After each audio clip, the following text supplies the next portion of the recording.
इस बार कैसे 720 में से 720 मार्क 67 विद्यार्थियों का आ गया। दूसरा, अभी एग्जाम बिना क्वेश्चन पेपर लीक के नहीं हो सकते हैं। नमस्कार दोस्तों, इस बार 4 जून को जब लोकसभा चुनाव का रिजल्ट आया उसी दिन नीट का रिजल्ट आया और इस बार कुछ अजीब इत्तेफाक देखने को मिला। हाँ जी,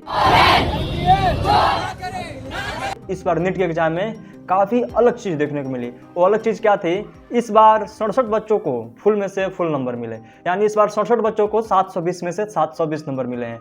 आखिर यह कैसे संभव है कि 720 में से 720 नंबर इस बार 67 बच्चों को मिले हैं? आपको बता दें कि नीट 2023 में मात्र 2 बच्चों को AAR 1 मिला था और 2022 में मात्र 4 बच्चे टॉप किए थे।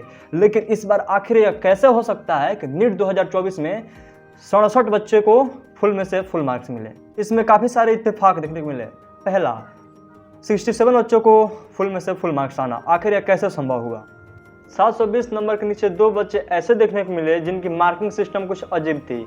719 नंबर और 718 नंबर, जो नीट की मार्किंग सिस्टम है उसमें ऐसा संभव नहीं है। जो क्वेश्चन पेपर उसके होते हैं उसके सही प्रश्न के लिए 4 अंक मिलते हैं और आपका कोई गलत प्रश्न होता है तो उसका नेगेटिव मार्किंग के चलते 1 नंबर कटते हैं। यानी कुल मिलाकर अगर आपका कोई प्रश्न गलत है तो उससे 5 नंबर कटेंगे। आप यहाँ देख सकते हैं एरो में +4 मार्क्स सही प्रश्न के लिए और गलत प्रश्न के लिए -1। ठीक, अगर आप कोई प्रश्न छोड़ के आते हैं, बाकी सारे करके आते हैं, तो 720 से नीचे सीधे आपका 716 मार्क्स मिलना संभव लगता है। और दूसरी, अगर आप कोई प्रश्न गलत करके आते हैं, बाकी सारे सही किए हुए हैं, तो 715 मार्क्स होने चाहिए। लेकिन इस बार 719 और 718 मार्क्स भी देखने को मिले। हालांकि इस पे NTA ने कहा है कि जिन बच्चों को प्रश्न पत्र देर से मिले या बीच में कुछ समय की कमी हुई, उन बच्चों को ग्रेस मार्क दिया गया है, जिसकी वजह से ऐसा हुआ है। हालांकि नीट में से पहले कभी ग्रेस मार्क्स नहीं दिया गया था और इस बार पहले से बताया भी नहीं गया था कि समय की कमी की वजह से बच्चों को ग्रेस मार्क्स दिए जाएंगे और एग्जैक्टली समय विलंब के चलते कितने मार्क्स दिए जाएंगे NTA ने इसका पारदर्शिता के साथ जवाब नहीं दिया। फिर जो इसमें चीज़ हुई, ये रिजल्ट पहले 14 जून को आने वाले थे। NTA ने कह रखा था कि नीट के रिजल्ट हम 14 जून को देंगे, लेकिन इसे 4 जून को ही जारी कर दिया जाता है। आखिर ऐसा क्यों? आखिर क्या मजबूरी थी, क्या कारण था कि इसे 4 जून को ही जारी कर दिया गया? आपको बता दें कि 4 जून को जब लोकसभा चुनाव की रिजल्ट आए उसी दिन इसे जारी कर दिया गया। हालांकि कई लोग इस पे कह रहे हैं कि जो इसमें अजीब इत्तेफाक देखने को मिले, जो इसमें गड़बड़ियाँ देखने को मिली, शायद उसको छिपाने के लिए NTA ने ऐसा किया। क्या? रिजल्ट तो दिया गया लोकसभा चुनाव के जिस दिन काउंटिंग हो रही थी, जिस दिन रिजल्ट है उसके 1 दिन पहले भी दिया जा सकता था या उसके 1 दिन बाद भी दिया जा सकता, लेकिन क्यों? जब पहले से डेट डिसाइडेड था 14 जून, तो 4 जून को ही क्यों दिया गया? इस पर भी NTA का कहना है कि हम कोई 14 जून को डेट इसलिए दिए थे कि ताकि उसके समय सीमा के भीतर हम सारी जितने भी रिजल्ट की प्रक्रिया है उसको पूरा कर लें, और उससे पहले ही हमारी प्रक्रिया पूरी हो गई, जिसकी वजह से हमने रिजल्ट को 4 जून को ही जारी कर दिया गया। इसमें गड़बड़ी वाली कोई बात नहीं है। इसमें जो तीसरी चीज़ देखने को मिली, क्वेश्चन पेपर लीक की।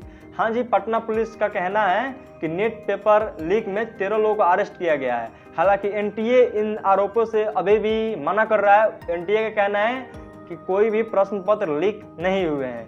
आपको बता दें कि देखिए द टाइम्स ऑफ इंडिया का आर्टिकल देखिए स्क्रीन पे, जिसमें लिखा है कि पटना पुलिस का कहना है कि परीक्षा के 1 दिन पहले 20 अभ्यर्थियों को नीट के प्रश्न पत्र और उत्तर दिए गए, जिसमें से 4 स्टूडेंट और उनके पेरेंट्स सहित कुल 13 लोगों को अरेस्ट किया गया है। इसी न्यूज को देखिए द इंडियन एक्सप्रेस के इस आर्टिकल में क्या लिखा गया है। नीट पेपर लीक के आरोपों के बीच पटना पुलिस ने 13 लोगों को गिरफ्तार किया है। इसमें पटना SP का कहना है कि अभी यह निष्कर्ष निकालना उचित नहीं होगा कि पेपर लीक हुआ था, क्योंकि यह 24 लाख से अधिक लोगों के भविष्य का सवाल है। पटना पुलिस ने यह भी कहा कि पेपर लीक की अभी पुष्टि नहीं हुई है और जांच आगे जारी है।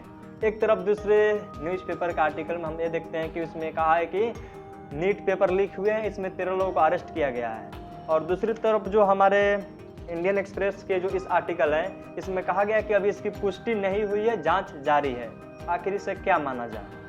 जैसे कि मैंने बताया कि पहले NTA ने कहा था कि पेपर लीक जैसी कोई भी चीज़ नहीं हुई है, सारे जो हमारे सिस्टम के अनुसार थे उसी के अनुसार सारे एग्जाम हुए हैं। इसी बीच 8 जून को जब NTA ने प्रेस कॉन्फ्रेंस किया तो सुनिए उसमें NTA ने क्या कहा, आपको पढ़ के इस आर्टिकल को बताता हूँ। NTA के महानिदेशक सुबोध कुमार सिंह ने कहा कि हमने सभी पहलुओं पर गहन विश्लेषण किया और परिणाम घोषित किए। समस्याएं 4750 सेंटर में से सिर्फ 6 सेंटर पर ही सीमित थी, जिसमें से 24 लाख उम्मीदवारों में से केवल 1600 उम्मीदवार प्रभावित हुए। NTA कहना है कि मात्र 6 सेंटर पे ऐसे गड़बड़ी देखने को मिली है जहाँ पे क्वेश्चन पेपर देर से बटे और यहाँ ग्रेस मार्किंग दी गई। 4 जून को जब नीट के रिजल्ट आए उसके अगले दिन ही हमारे भारत में जो नीट के स्टूडेंट थे उनका क्या रवैया था।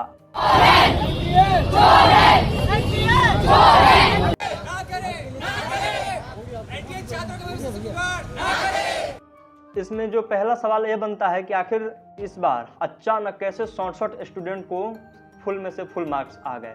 इस बार कैसे 720 में से 720 मार्क्स 67 विद्यार्थियों का आ गया। दूसरा, जब डेट पहले से 14 जून को निर्धारित थी तो क्यों आखिर क्या जरूरत पड़ी कि 4 जून को इसे जारी किया गया। और जो नीट पेपर लीक के मामले जो पटना पुलिस दावा कर रही है और कहा है एसपी ने कि अभी जांच जारी है, अभी इसकी पुष्टि नहीं की जा रही है, इस पे एनटीए साफ मना क्यों कर रहा है। क्या हालात अभी देश में ऐसे हो चुके हैं कि कोई भी एग्जाम बिना क्वेश्चन पेपर लीक के नहीं हो सकते हैं। बिहार में भी काफ़ी सारे क्वेश्चन पेपर लीक हुए, यूपी में काफ़ी सारे क्वेश्चन लीक हुए। क्या ऐसे ही चलेगा तो भारत का एजुकेशन सिस्टम और एग्जाम जो इतने बड़े एजेंसी एनटीए करा रही है उसका क्या ऐसे शोभा देता है। क्या है इस बारे में आपका विचार कमेंट बॉक्स में जरूर बताइएगा। नमस्कार, मैं निकेश कुमार।